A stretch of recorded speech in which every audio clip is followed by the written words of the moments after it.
Oke, jadi ini adalah Poco F5 HP.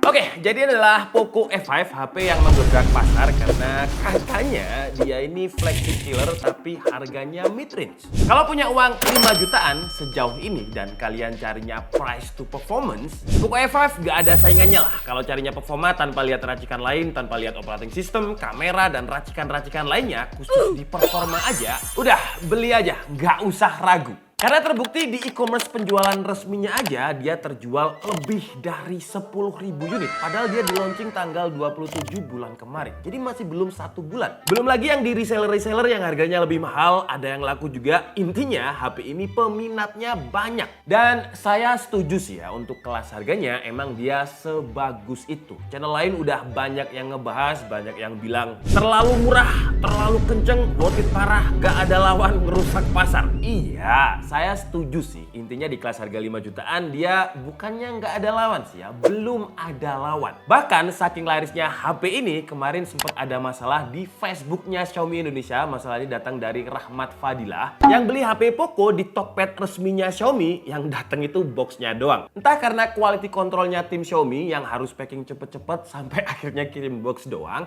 Atau karena oknum kurirnya tadi yang juga FOMO sama Poco F5 tapi nggak punya duit. Saya nggak tahu pastinya gimana. Tapi saya bantu up lah di video ini buat Rahmat. Jadi semoga aja ada orang Tokped yang nonton, ada orang Xiaomi yang nonton, atau ada orang kurirnya yang nonton. Jadi tolong segera diselesaikan lah, kasihan. Nah, karena channel lain udah ngebahas dari perspektif yang bagus-bagus, di video kali ini saya pengen beda. Jadi saya bakal menerima resiko dibully sama Mi Fans karena saya akan bahas kekurangan dari Poco F5. Langsung aja kekurangan yang pertama. 2 minggu setelah pegang HP ini yang saya rasakan haptic feedbacknya itu kurang nyaman kalau dibuat ngetik. Kalau masuk aplikasi phone sih geternya pas, di aplikasi kamera untuk pindah menu interface juga pas, di YouTube untuk geser-geser timestamp itu juga enak. Tapi kalau digunakan ngetik di message kayak masih kurang kerasa flagshipnya gitu. Geternya itu masih kayak nyebar ke seluruh body. Nggak kayak flagship lain ketika dipencet ya yang geter cuma tombol itu aja. Saya juga udah coba otak-atik level haptic feedbacknya di settingan. Tetap kalau digunakan untuk search intinya keyboardnya muncul, haptic feedbacknya nggak cocok untuk kelas harganya yang 5 juta. Karena banyak HP 5 jutaan yang haptic feedbacknya itu lebih baik. Kedua, build quality. Wah, kalau biasanya flagship killer saya bakalan bikin judul HP 5 jutaan rasa 10 jutaan. Tapi kalau build quality-nya Poco ini harga 5 jutaan rasa 3 jutaan. Bahkan ada HP 3 jutaan yang feel-nya itu lebih solid ketimbang Poco F5. Poco ini udah pakai plastik terus kopong lagi. Bahkan kalau kita ketok-ketok kerasa banget kopongnya. Kayak di dalamnya ini nggak keisi penuh. Kalau kita tekan-tekan dengan pressure yang lumayan, plastiknya ini kerasa tipis. Jadi kayak masih ada space-nya. Kalau dibilang flagship killer dari sisi build quality, wah enggak sih. Seenggaknya kalau emang plastik bisa kasih plastik yang tebel lah biar nggak kerasa banget kopongnya. Mungkin di Poco F6 lah bisa diperbaiki, tapi kalau sekarang karena adanya udah kayak gini, saran saya sih pakai case karena dia permukaannya licin dan magnet fingerprint banget.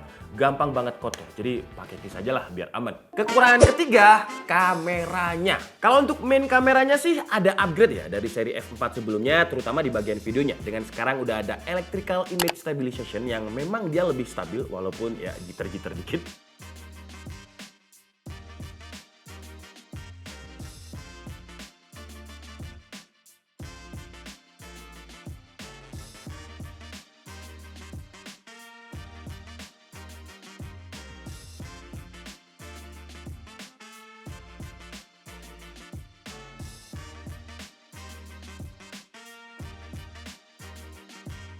Tapi untuk support perekaman videonya masih mending seri sebelumnya dengan bisa 4K 60 fps. Di Poco F5 itu mentok di 4K 30 fps. Selfie kameranya memang udah balik kayak Poco F3 dengan bisa 1080p 60 fps. Tapi untuk saingannya yang sama-sama 5 jutaan ya sebut saja inisialnya Vivo V27 contohnya ya, itu udah bisa 4K 60 fps. Samsung A54 juga bisa 4K 30 fps. Harusnya Poco bisa lah karena chipsetnya si Snapdragon 7 Plus Gen 2 ini udah support 4K 60 fps.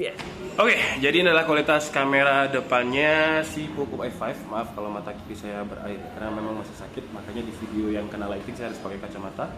Tapi ya kita lanjut lah ya. Jadi kalau misalkan kita pindah dari ruangan yang cukup terang ke ruangan yang gelap, wah kayak gini. Jadi nggak ada transisi overexposure yang biasanya lap-lap itu, dan kalau misalkan gelap kondisinya kira-kira kayak gini nih.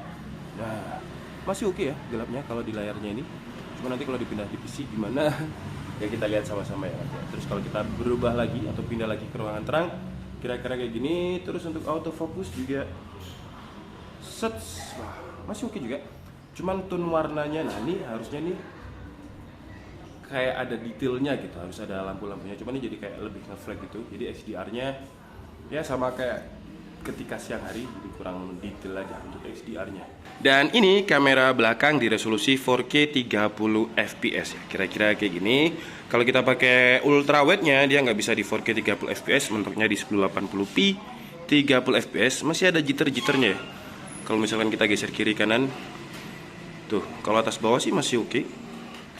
Tapi kalau untuk kiri kanan masih ada jitter-jitternya. Dibuat jalan juga ada jitternya, apalagi kalau misalkan low light ya. Kita coba untuk naik tangga di depan itu. Kan dia banyak pergerakan ya, jadi kita coba. Tapi sebenarnya dia ada ace-nya, tuh. Jitternya kerasa banget ya kalau misalkan kita naik tangga. Kita turun lagi. Kalau untuk kualitas kameranya masih oke lah ya di harganya. Tone warnanya itu masih ciri khas Xiaomi, masih mirip-mirip kalau saya bandingkan dengan Xiaomi 12T yang sekarang harganya juga di kisaran 5 jutaan, 5,9 juta sih ya. Tone warnanya itu lebih ke warm, ya nggak natural sih. Warna aslinya nggak segonjreng ini sebenarnya. Tapi ini soal preferensi aja. Sama kayak grading video atau foto di Lightroom, karakternya ini nggak lebay kok. Warna yang di enhance ini masih pas, nggak terlalu saturated. Pas selfie aja yang saya rasa kurang di bagian background. Karena ada beberapa area yang nggak bisa diambil detailnya, cuma fokus di bagian muka. Low light juga nggak ada masalah, emang dia nggak bisa bikin foto malam yang langsung jadi siang, tapi malah kelihatan natural, malamnya itu nggak dibuat-buat. Saya pribadi sih suka. Keempat, audionya. Emang audionya ini udah dual speaker, terus juga udah ada sertifikasi Dolby Atmos, tapi telinga saya dengarnya ini kayak kurang imersif gitu. Ya kalau untuk dengerin audio yang support Dolby Atmos, dia ya kerasanya surround tetap tapi kurang imersif. Tapi kalau sebatas dengerin audio di YouTube yang nggak support Dolby Atmos, ya suaranya menurut saya kurang. Kalau saya bandingin dengan OnePlus Racing Edition yang harganya juga mirip-mirip 5 juta, menurut saya masih lebih enak OnePlus Racing Edition walaupun dia nggak ada gimmick Dolby Atmos. Kekurangan kelima, layar. Wah, layarnya ini terlalu overkill, 12 bit. Kalau untuk refresh rate sih masih sama dengan generasi sebelumnya, 120 Hz dengan touch sampling 240 Hz. Layarnya ini color depth-nya itu 12 bit. Sedangkan kalau misalkan kita nonton konten YouTube itu bakalan di-convert ke 8 bit. Jadi kayak percuma. Dan yang lebih mind blow lagi, chipsetnya ini si Snapdragon 7 Plus Gen 2, dia cuma support di 10 bit. Untuk mendapatkan output 12 bit, semuanya itu harus 12 bit. Jadi displaynya, hardware-nya ini harus 12 bit, terus prosesor yang mengatur semuanya itu juga harus support 12 bit. Kontennya juga harus konten yang support 12 bit. Nah ini chipsetnya cuma 10 bit, tapi display layarnya 12 bit. Bottleneck. Orang chipsetnya aja nggak sanggup 12 bit outputnya, tapi layarnya dikasih yang 12 bit. Sayang gitu, terlalu overkill.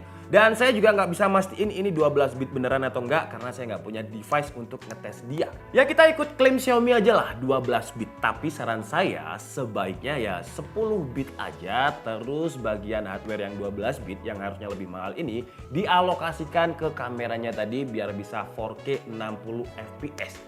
Itu kan lebih enak ya. Toh konten-konten 12 bit itu jarang ya, paling cuma di Netflix yang biasanya ada tag-nya Dolby Vision, dan nggak semua konten Dolby Vision itu support 12 bit. Jadi kayak ya terlalu mubazir aja. Kekurangan terakhir, harga. Nah loh, katanya harganya yang paling murah, paling worth it. Kenapa harganya jadi kekurangan? Emang dia sekarang jadi yang paling murah karena cuma dia yang pakai chipset Snapdragon 7 Plus Gen 2 di Indonesia. Disclaimer ya, di Indonesia. Gak ada saingan lah, apalagi performa chipset ini mid-range rasa flagship. Bener-bener rasa flagship, karena skor Antutunya dia udah mirip sama Snapdragon 8 Gen 1. Selisih sedikit aja. Performa gamingnya juga aman, semua game-game yang sering kita mainkan. Mobile Legends, semua settingan rata kanannya kebuka. PUBG M juga aman, Genshin Impact juga aman. Intinya seperti di intro tadi, kalau kalian carinya price to performance, sejauh ini masih Poco F5. Tapi itu kalau di Indonesia. Karena sebenarnya kalau global ya, yang pakai chipset Snapdragon 7 Plus Gen 2 ini bukan cuma Poco F5 aja. Dari saudaranya dia sendiri ada Redmi 12 Turbo yang kayaknya dia launchingnya udah lumayan lama dan nggak bakalan masuk Indo. Yang harganya ya kalau saya research itu untuk varian 12GB 512 itu ada di 5 juta. Bayangin kalau misalkan dia masuk Indo, wah bakalan bunuh-bunuhan sama saudaranya sendiri. Tapi yang kompetitornya yang bener-bener ada di Realme sebenarnya. Jadi ada Realme GT Neo 5 SE. Yang varian 12GB 512GB-nya itu di 5,1 juta. Bayangin ya kalau misalkan dia masuk dengan varian yang lebih gede 12, 5, 12. Wah, baru deh nggak bisa dia dibilang paling murah, paling worth it.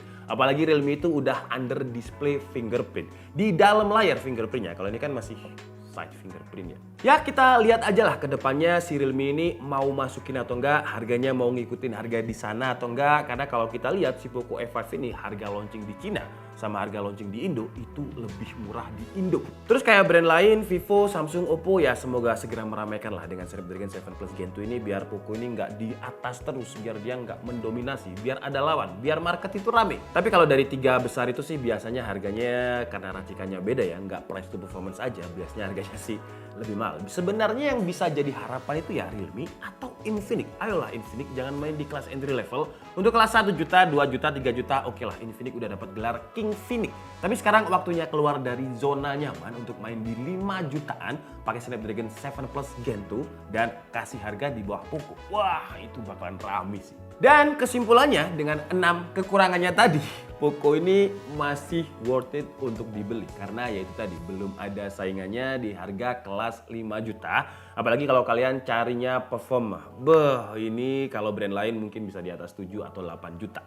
Apalagi performanya ini mirip-mirip sama Snapdragon 8 Gen 1. Untuk HP flagship bekas yang pakai chipset itu aja masih di 6 jutaan. Dan perlu diingat karena HP ini laris banget karena banyak orang yang FOMO untuk beli Poco F5 ini, ya pasti ada 1 atau 2 barang yang gacal lah. Kayak contohnya tadi Rahmat Fadilah yang beli nggak ada isinya angin doang. Karena mungkin tim Poconya ngantuk atau oknum kurirnya saya juga kurang paham. Tapi karena barangnya ini terlalu laris pasti adalah lolos 1 atau 2 barang. Kalau misalkan kalian punya masalah dengan Poco F5 tulis aja di kolom komentar nanti kita bantu ramein.